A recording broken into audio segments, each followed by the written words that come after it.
Hey yo, what?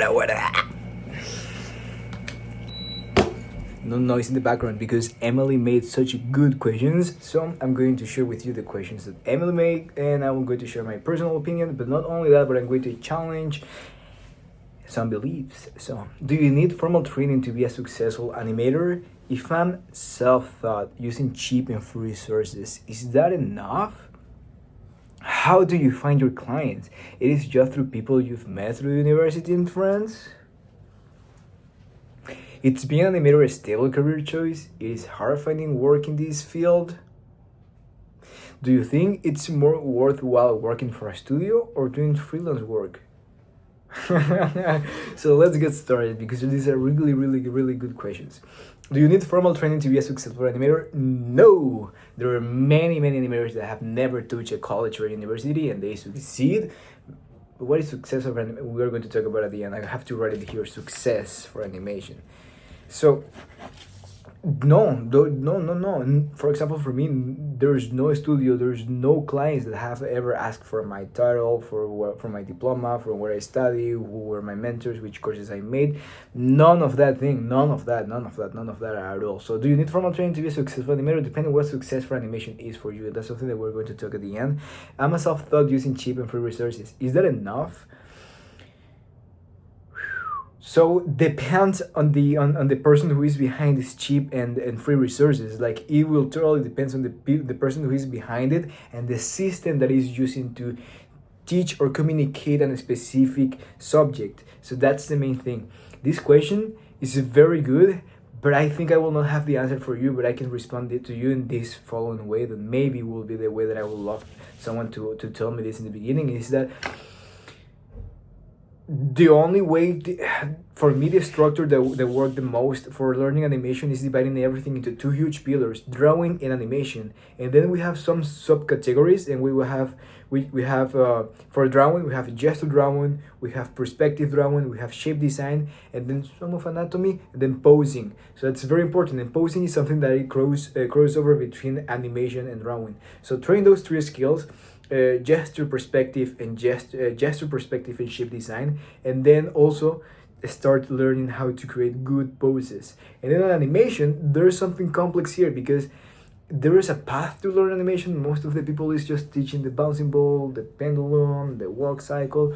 All of that are good, but if someone wants to make a three-headed mutant chihuahua attack a giant air fryer and being on top of this robot and doing crazy stuff, dude, there's no extra animation exercises that will teach you that. So the only way to learn how to animate is to animate a lot in order to get familiar with the animation process.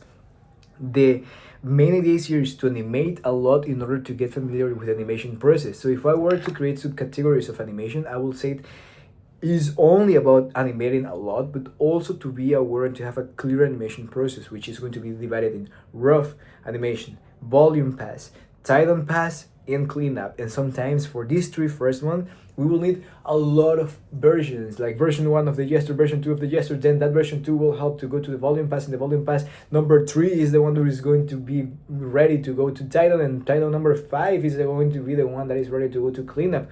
Sometimes it's like that, and the cool thing is, like, as you get better, sometimes boop, we can get rid of one of these steps and cut corners to move faster. So that's the main idea, and I highly encourage you to start learning traditional animation before learning cutout. Or if you have the chance to learn cutout, learn cutout animation. If you have the chance to learn both, learn both. But if you're limited in terms of software, if someone is limited in terms of software, then doing traditional, you can animate even on paper. So highly recommend it. And that will be the main hierarchy or the main path that I will love someone to teach me or to let me know at the beginning. Drawing, animation, drawing, gesture, perspective, and shape design and posing. And for animation, animate a lot and use the process. Rough animation first, volume pass, tie down, and clean up. Boom! How to do each one of these how a rough pass, how a volume pass, how a tie down, how a cleanup should look like. That is exactly what I created the 45 drawing challenge, because unconsciously or indirectly I am showing you how to do that by teaching you the three ways, the three main pillars on how to draw for animation. So take advantage of that, and that is a free resource and is free. So there you go.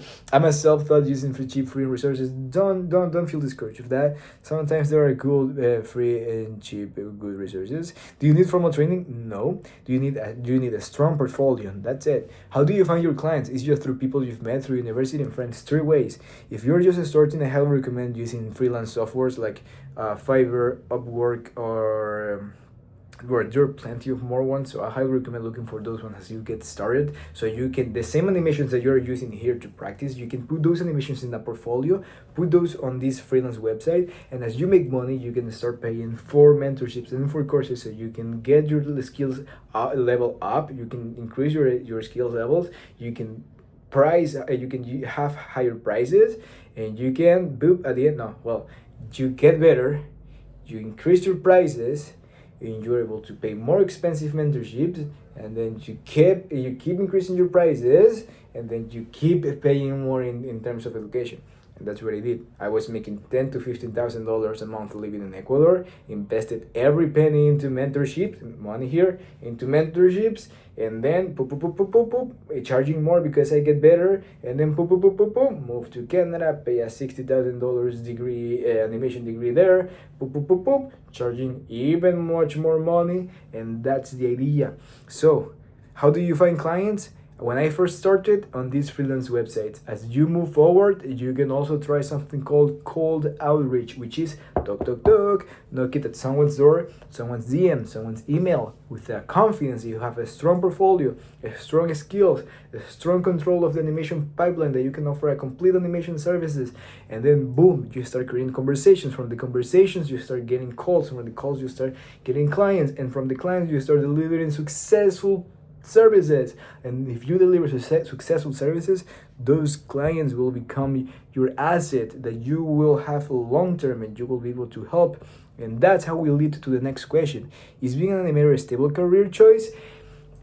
It is, if you build the assets needed to make your career a stable career choice. How? By also combining what you mentioned before in the question. How do you find clients? It is just through people you've met through university and friends. Yes, also through that too. So your accounts, your YouTube account, your Instagram profiles, even your profiles on these freelance websites, that's an asset that can get you clients. Not only that, the clients that you start working with, if you deliver a successful service, those will become an asset that you will have over time, that you can repeatedly work with them. Not only that, your people, your friends, your mentors, those will be also, it sounds bad calling them asset, but those will be your pillars, those will be your warriors that will be with you in this career. It's like, I heard this amazing thing not a long time ago, and is that if this is a game, the best way to play a game and the best way to guarantee success in a game is to play with more people, is to make groups. So imagine that the animation industry in itself, it's a group, it's a community, and that's why it's moving forward. But when we're just starting, we're alone. We don't know if we belong here. We don't know if we want to be here or here or here. We don't know where to start with. So start with your friends. Start with your first mentors. Start creating a relationship with them. And that's how I get my first opportunities. I bought a course from someone. That someone became a mentor of mine. That person, because he saw that I was excited, that I wanted to have opportunities, he recommended me to the same studio that he was working on. And then I had my first job opportunity. Eventually, as I did a good job, he recommended me to his mentor. So I was able to meet the mentor of my mentor, and he brought me even more opportunities than my first mentor. And I started creating a relationship with him. And until now, if I have a personal project that I want some review, that I need some review, I can totally reach out to him, not only as a mentor, but only as a friend. And we support each other. I remember when I have even like challenges on some client projects, I reach out to them. It's like, hey, I need someone. It's like, or hey, what do you think about this? They're totally open. So being able to create, it's like a show, it's like an anime, it's like these are your warriors, these people is going to help you get there. You don't, the only thing to avoid is to approach this path alone. So there you go. Those are the ways that I found clients. You can try a freelance website if you are first starting. You can also start doing cold outreach, which is reaching out to the people that you would like to work with through email or through DMs. And the cool thing about that is that when you get used to reaching out to unknown people, to people that you don't know, and being able to know how to provide services and deliver successful because you have the confidence to do so, when you write to to studios, you start feeling like that. You start feeling like a service provider. You're not shy. You're not just lowering your head because there's a studio. No, you approach and you talk with a studio like, hey, how are you? How can I help you? Because we're not only employees, even though we're working for studios, we're service providers. And that's the first mind shift to have. We're not only artists, we're not only animators, we're service providers, and the world is our client. The world is our client, and when we are aware of that, we unlock this new dimension in which what is a service provider? Is a person that is able to help someone else through a service. So we're not only able to help a studio, we're also being able to help a video game company, a cryptocurrency company, a casino company, a guitar brand company, dude, a content creator microphones brand. The world is your client. The world is there for you, waiting for you to help them through your passion, through the thing that you love the most to do, with that is animation. So there you go. How to get clients? How do you find your clients? That's the way. It's being an animator a stable career choice if you build these assets early in your career. If you build a strong relationship with friends, mentors, with clients, with the studios, you will always have something there going on for you. And because you have a strong work ethic and a strong work, there will always be something for you there. Do you think it's more worthwhile working for a studio or doing freelance work? Both. So I just want to make sure it's clear, the first one. I don't like to respond this like yes or no, it's a stable career choice, because if you ask this to someone that is pessimistic about the way of about the career, about all of this, of course the result will be a pessimistic or a negative answer. If you ask someone if you ask someone with positive way of thinking about all of this, they'll give you a positive answer. But I'm not trying to give you a negative or a positive answer. I'm trying to share with you my personal experience. And my personal experience, even though it sounds like crazy numbers, crazy cool, amazing, Harry's killing it, dude, it takes a lot of work and it's not easy.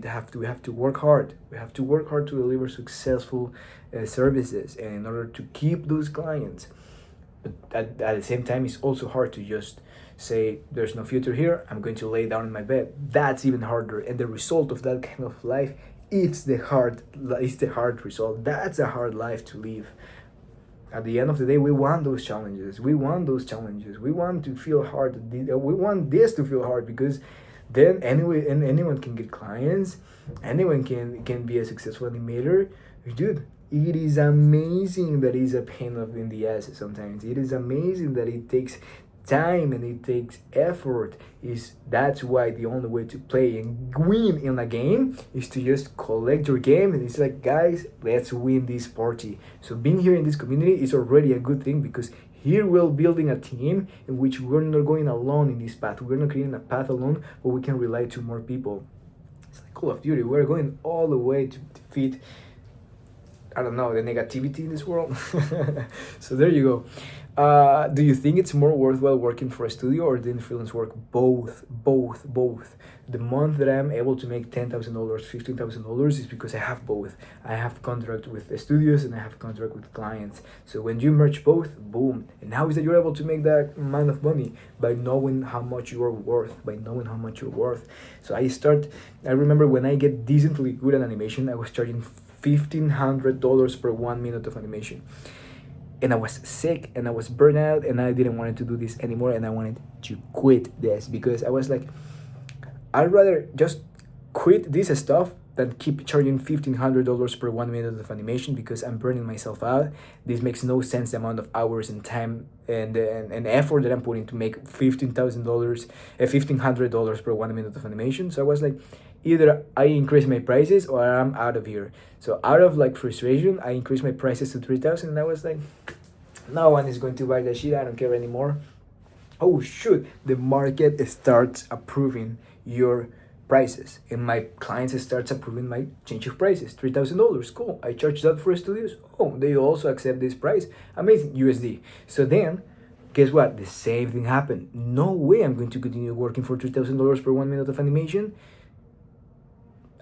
Doing this or I'm out. Boom, $5,000 per 1 minute of animation. And there you go. That's where I'm at right now. I'm charging $5,000 for 1 minute of animation. And that's how I'm able to create relationships, work for both the studios and clients, and have the time to work on my personal short films, and also to share everything that I know to other people. Because at the end of the day, this is the most important thing about everything that we're talking about. And I also said that I was going to talk about success for animation, is that I'm going to connect both ideas, hopefully. And is that being a service provider is having the capacity to help someone else, to help a business, to help an entity, to help someone to achieve a goal through our passion of animation. That's it. We're helping people. We're helping people in this world. That's it. That's what we're doing. And we're knowing how much worth is our help to other people, and we're charging for that. That's it. We're not playing about how to get into this, what is needed to get into this studio and this industry. No. If we're playing the overall game, the game is helping people. How we help people outside of the industry, and how is that we can help people inside of the studio, and the studio have their standards to help them. Cool. If you can meet those standards, amazing. But don't forget that you can always meet some other people's standards in the universe, in the world, and you can help them. No, it doesn't matter any level that you are at right now. And I already hear success because I wanted to also connect this with the final idea of this video, and is that, do you need formal training to be successful animator? And I want to say, like, what means success for animation to you might not mean success for other people. And that is important that you define that early in your career, or at least you start thinking about it. Because there's this mass psychosis in which we just repeat what everyone says, even how much we price. We start thinking like, oh, do we see these Google sheets of people charging this amount on this studio, and we think that's the amount. We cannot go higher. If that dude is charging as a senior animator that amount of money, we cannot hire. Who are we to? Dude, critical thinking, just thinking by yourself, and not letting anyone say how much you're worth. You put your prices, you work hard to develop a work ethic and a strong portfolio, and there's no limits, there's no gaps to how much you can charge, and that will open the doors to be able to ask again yourself a question. What means success for you in animation? What means success in animation for you? For some people, it means to appear in the credits of a movie or a show. For some people, it means to work for a specific franchise that they love. For some people, it means to create their own animated short films. For some people, it means to be able to help a lot or as much as clients as possible through their passion of animation. Define what success for animation is for you, and that is the thing that will open the doors, and the thing that will create a unique path to you. It's not your life, your path in this career will not be a copy and paste from someone else's life, but will be unique to you. So there you go. Hope this video helps, and I'll see you next time.